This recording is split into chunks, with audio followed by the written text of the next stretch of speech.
let's understand how the survey point works. But before that, first we need to understand how the internal origin works and the project base point work. And we have 2 other videos that cover those specifically in detail. Now, once you watch those, now it's time to learn and understand how the survey point works.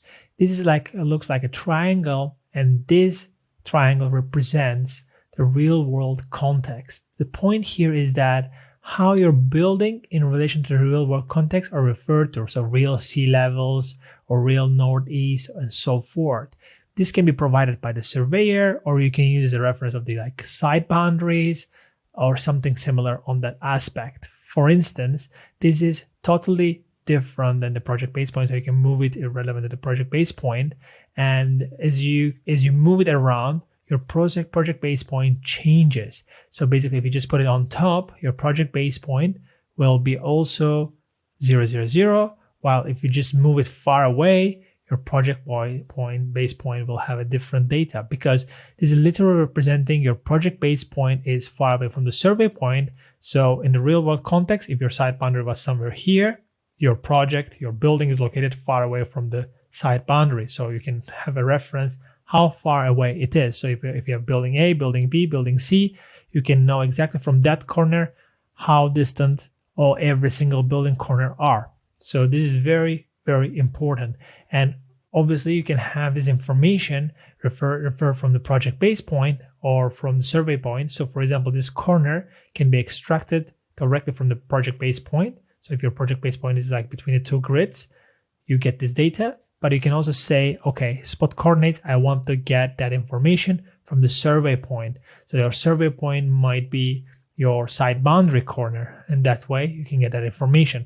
Or your survey point could be just real world east and north and east and so forth. And this way you can get that as well if you place it far away in the real world context. You can easily go to the east view, for example, and from there you can just turn on the side, and from here we can just turn on survey point, and we will have the reference of the survey point. So if you put your survey point a lower, which could be your sea levels, this way you can also impact your levels. But right now your levels, as you can see, it is taking reference from the project base point. So it's taking the reference of 0, 0, 0, which I can just switch that on as well as a reference for you to see.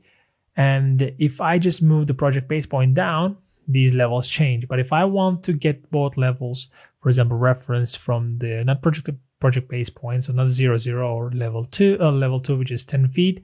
If I want to get it from the survey point, what I can just do is at a type from here, I can just say survey point. And this way, both of my levels will be referenced from the survey point. This is a very effective way and flexible way to showcase different things at different stages in your project.